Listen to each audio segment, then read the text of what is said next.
تمام تعریفیں اللہ تعالیٰ کے لیے ہیں جو اپنے بندوں پر نیکیوں کے موسم دے کر فضل و کرم کرتا ہے. اسی اللہ کے لیے فضل و کرم ہے. اور میں گواہی دیتا ہوں کہ اللہ سبحانہ و تعالیٰ کے علاوہ کوئی معبود برحق نہیں ہے. وہ اکیلا ہے، اس کا کوئی شریک نہیں. اور میں گواہی دیتا ہوں کہ محمد صلی اللہ علیہ وسلم اس کے بندے اور رسول ہیں.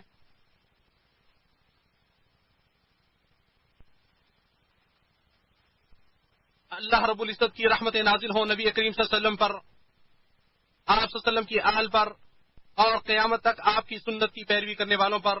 حمد و صلات کے بعد میں اپنے آپ کو اور آپ سب کو تقوی الہی کی وصیت کرتا ہوں. ارشاد باری تعالی ہے، اے ایمان والو، اللہ تعالیٰ سے ویسے ڈرو جیسے اس سے ڈرنے کا حق ہے، اور نہ تم مرو مگر اس حال میں کہ تم مسلمان ہو. آخری عشرے کی پرکیف ہوائیں چلنے ہی والی ہیں، اس کے جھونکے قریب آ چکے ہیں، اس کی روشنیاں نظر آنے لگی ہیں، اور صالح و نیک لوگ اس کے فضائل کو سمیٹنے کے لیے بےتاب ہیں. جب انسان اپنے دل کی سیر کرتا ہے، اپنی یاد ماضی کو تازہ کرتا ہے، گزشتہ ایام پر غور و فکر کرتا ہے، اور اپنی کمزوری، کوتاہی، لاپرواہی، گناہوں اور کمیوں کو یاد کرتا ہے، تو وہ اس موسم میں بے اختیار اپنی ہمت و حوصلے کو بلند کر لیتا ہے، اپنے دل کے عزم و ارادے کی تجدید کرتا ہے، اپنی نیند سے بیدار ہو جاتا ہے، اور اپنی گردن سے سستی و کاہلی کے لباس کو اتار پھینکتا ہے، تاکہ جو اس سے چھوٹ چکا ہے اس کا تدارک کر سکے، اور جو آنے والا ہے اس سے فائدہ اٹھا سکے. تو ایسے وقت میں عزائم اور حوصلوں میں تفاوت نمایاں ہو جاتا ہے، اور ارباب عزیمت ایک دوسرے پر فوقیت لے جاتے ہیں. ان میں سے بعض لوگ تو ہر لمحے کو غنیمت جانتے ہیں اور ہر منٹ کو نیکی کمانے میں صرف کرتے ہیں. چنانچہ تسبیح و تحلیل، تحمید، تکبیر، قیام، ذکر، تلاوت قرآن اور تدبر جیسی عبادتوں کی نعمت میں مگن رہتے ہیں. یہ وہ لوگ ہیں جو اس عشرے کی قدر و قیمت سے واقف ہیں، اسی عشرے کے ساتھ، اسی کے اندر اور اسی کے سائے کے تلے وقت گزارتے ہیں، جس میں وہ عبادت کی لذت، تقرب الہی کی انسیت، تلاوت کے حسن و جمال، ایمان کی چاشنی اور رحمان کی رحمتوں کے جھونکوں سے لطف اندوز ہوتے ہیں.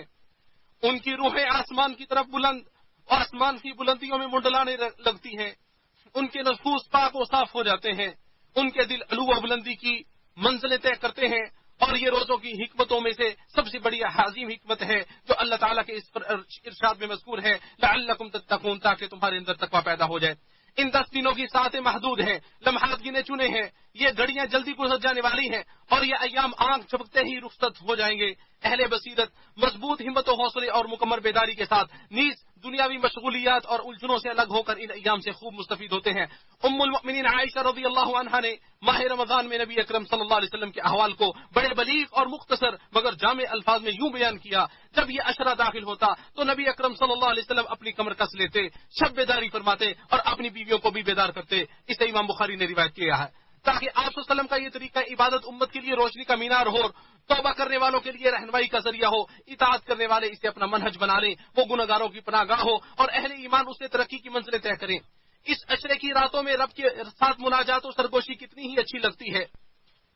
بندہ اپنے مالک و مولا کے ساتھ خلوت نشینی اختیار کر لیتا ہے، اپنے رنج و غم اور حزن و ملال کا اظہار کرتا ہے، اپنی شکایتیں پیش کرتا ہے، اپنے خالق کے سامنے اپنی آرزویں اور امیدیں رکھتا ہے، اپنے گناہوں کا اعتراف کر لیتا ہے، اپنی خطاؤں کا اقرار کرتا ہے، اپنی توبہ کا اعلان کرتا ہے، اپنے آنسو خوب بہاتا ہے، اپنے دل کو خشیت، امید اور عاجزی و انکساری سے آباد کرتا ہے، اور اپنے رب سے گڑ گڑاتے ہوئے خفیہ انداز میں دعائیں کرتا ہے.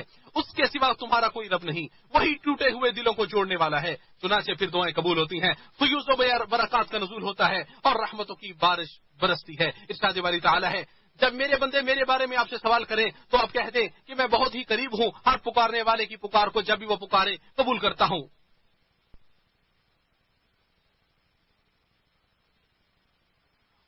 اور حدیث میں ہے، بے شک تمہارا رب باحیا اور سخی ہے، وہ اپنے بندے کے اپنی بارگاہ میں اٹھے ہوئے ہاتھوں کو خالی لٹاتے ہوئے حیا کرتا ہے.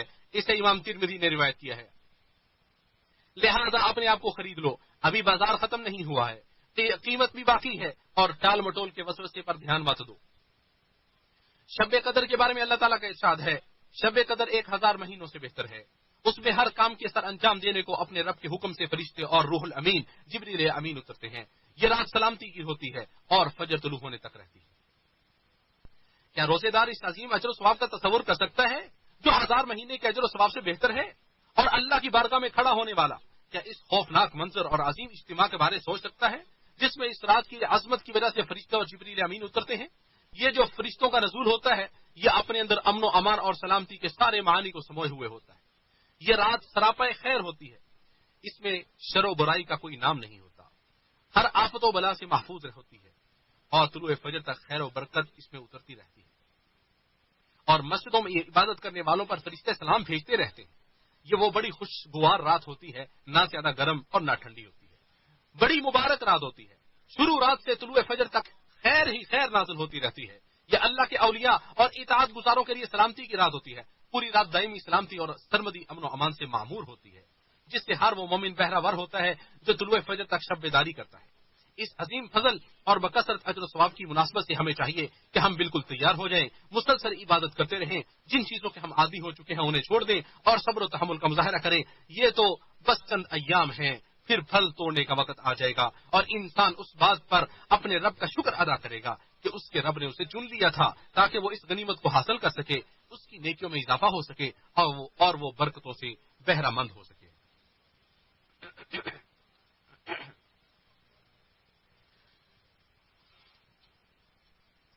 حدیث شریف میں ہے، نبی کریم صلی اللہ علیہ وسلم نے فرمایا، تمہارے اوپر ایک مہینہ آیا ہے جس میں ایک رات ہے جو 1000 مہینوں سے افضل ہے۔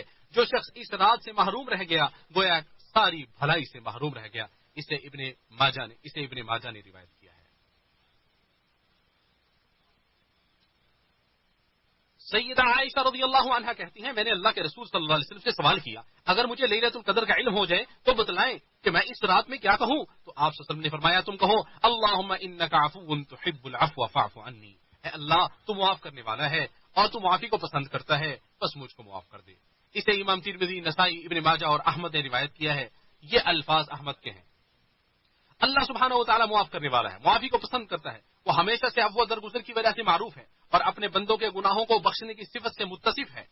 پھر جب ایک مسلمان اسے پکارتا ہے، اے اللہ تو مجھے معاف کر دے، تو جب اللہ کی بخشش آپ کو نصیب ہو جائے تو اس کی معافی کے کیا کہنے، وہ آپ کو سعادت مند بنا دے گا، آپ کو حیران و شستر کر دے گا، آپ کے جسم، دل اور روح کو پاک و صاف کر دے گا، وہ آپ سے راضی ہو جائے گا اور آپ کو خوش کر دے گا۔ جب صدق کے دل سے زبان سے یہ دعا جاری ساری رہے، یہ کلمات ندامت اور توبہ و انابت کی حالت میں آسمان کی طرف بلند ہوں، فرشتوں کے نزول اور لیلۃ القدر کے انوار بھی ساتھ مل جائیں، تو یہ ایک ایسی نعمت ہوگی جس کا کوئی بدل نہیں ہو سکتا، ایسا فضل ہوگا جس کا کوئی مقابلہ نہیں ہو سکتا، اور ایسی سعادت ہوگی جو بیان سے باہر ہے۔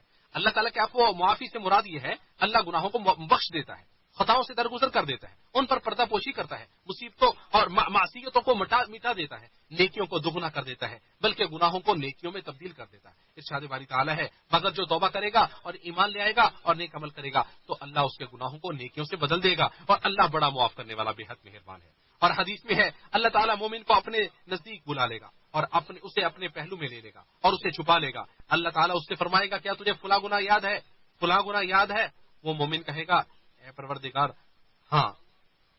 آخر جب وہ اپنے گناہوں کا اقرار کر لے گا اور اسے یقین آ جائے گا کہ اب وہ ہلاک ہو گیا، تو اللہ تعالیٰ فرمائے گا، میں نے دنیا میں تیرے گناہوں پر پردہ ڈالا اور آج بھی میں تیری مغفرت کرتا ہوں۔ چنانچہ اسے اس کی نیکیوں کی کتاب دے دی جائے گی، اسے اس کی نیکیوں کی کتاب دے دی جائے گی۔ اسے امام بخاری نے روایت کیا ہے۔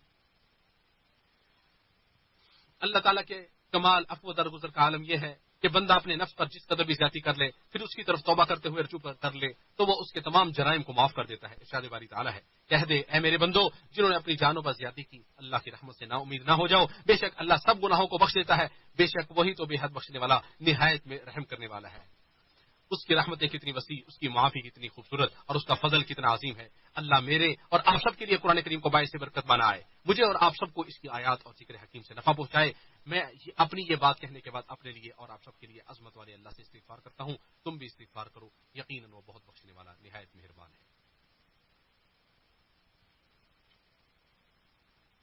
تمام تعریفیں اللہ تعالیٰ کے لیے ہیں، جس اللہ نے آخری اشرا ہمارے نصیبوں میں کیا یا ہمارے نصیبوں میں کرنے والا ہے۔ اور میں گواہی دیتا ہوں کہ ہمارے سردار اور نبی محمد صلی اللہ علیہ وسلم اللہ کے بندے اور رسول ہیں۔ اللہ تعالیٰ کی رحمت نازل ہو نبی کریم صلی اللہ علیہ وسلم پر اور آپ کے آل پر۔ حمد و صلات کے بعد میں اپنے آپ کو اور آپ سب کو اللہ تعالیٰ سے ڈرنے کی اور اللہ تعالیٰ کی تقویٰ کی وصیت کرتا ہوں۔ یہ بابرکت مجمع جو ندائے الہی پر لبیک کہتا ہوا حاضر ہوا ہے، جس کے آنے سے حرمین کے سارے گوشے اور صحن بھر گئے ہیں، یہ وہ اہل ایمان ہیں جو اللہ کے گھروں میں سب بندی کیے ہوئے ہیں، اور جو اپنے گھروں میں قدموں پر کھڑے ہو کر قیام اللیل کرتے ہیں، یہ وہ لوگ ہیں جن کے دل اللہ کی طرف متوجہ ہیں، ان کی زبانیں اللہ کی آیات کی تلاوت کرتی ہیں، یہ لوگ آیات بینات کو سنتے ہیں، وعظ و نصیحت سن کر ڈرتے ہیں، اللہ کے حکموں کے سامنے سر تسلیم خم کرتے ہیں، حدود الہی پر ٹھہر جاتے ہیں، اللہ کی رحمت کی امید رکھتے ہیں، اس کے عذاب سے ڈرتے ہیں، اس کی بخشش و مغفرت کی باران سے مستفید ہوتے ہیں۔ دنیا کے مشرق و مغرب سے آئے ہوئے یہ لوگ رمضان کے روزوں اور قیام کی حلاوت و مٹھاس سے لطف اندوز ہوتے ہیں۔ یہ لوگ محبین کی طرح تڑپ، توبہ کرنے والوں کی طرح خشوع خضوع، گناہ گاروں کی طرح آہ و بکا، ڈرنے والوں کے جیسے دل اور سچے لوگوں کی طرح آرزویں اور امیدیں لے کر لیلۃ القدر کو تلاش کرتے ہیں۔ اللہ تعالیٰ ایسے بندوں کو کبھی نا امید نہیں کرتا، جو ایمان اور ثواب کی امید سے اس کی طرف متوجہ ہوتے ہیں، اور اچھے اعمال کرنے والوں کے اجر کو کبھی ضائع نہیں کرتا۔ وہ اللہ سبحانہ و تعالیٰ بے حد مشفق و مہربان اور وسیع بخشش و مغفرت والا ہے، جس کی رحمت ہر چیز کو محیط ہے۔ حدیث میں ہے، یہ ایسے لوگ ہیں ان کی وجہ سے ان کے ساتھ بیٹھنے والا بھی محروم نہیں رہتا، اور ارشاد باری تعالیٰ ہے، اور وہی ہے جو اپنے بندوں کی توبہ قبول کرتا ہے اور ان کے گناہوں کو معاف کر دیتا ہے اور تمہارے اعمال کو جانتا ہے۔ یہاں ہم سے اس ظلم و بربریت کی ہماری طرف سے کی گئی سخت مذمت کی تعریف نہ چھوٹ جائے جس کا ارتکاب اس ماہ عظیم کے دوران مسجد اقصیٰ کے صحنوں اور احاطوں میں اس کے نمازیوں کے خلاف کیا گیا۔ ایسے جرائم کا ارتکاب کرنے والے قابل ملامت و عار ہیں جن کا انجام بھی برا ہوگا۔ مقدس مقامات کا ایک احترام اور تقدس ہوتا ہے، ان پر ظلم و زیادتی کرنا ناقابل معافی جرم ہوتا ہے۔ اللہ تعالیٰ مسجد اقصیٰ اور اس کے کمر بستہ ہو کر ڈٹ کر اس کی حفاظت کرنے والوں کی حفاظت فرمائے۔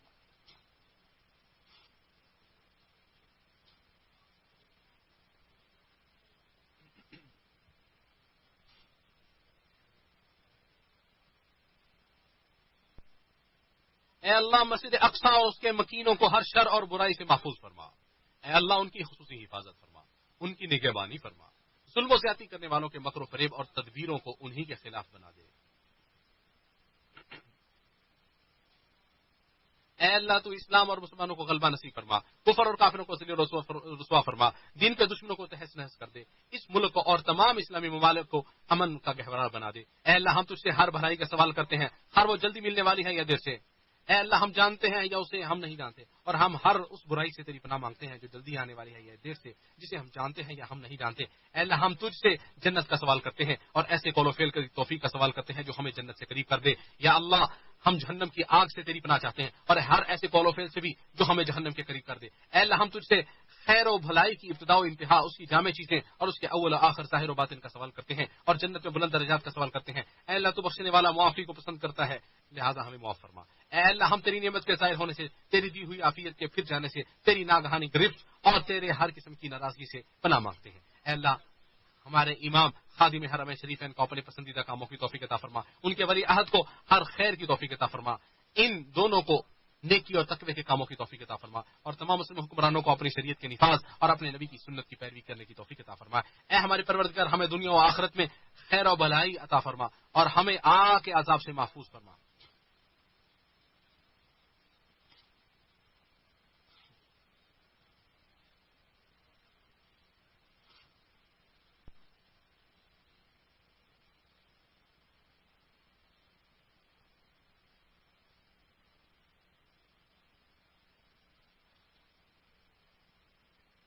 ارشاد باری تعالیٰ ہے، ان دونوں نے کہا، اے ہمارے پروردگار ہم نے اپنی جانوں پر ظلم کیا، اور اگر تو نے ہمیں نہ بخشا اور ہم پر رحم نہ کیا تو یقیناً ہم ضرور خسارہ پانے والوں میں ہو جائیں گے۔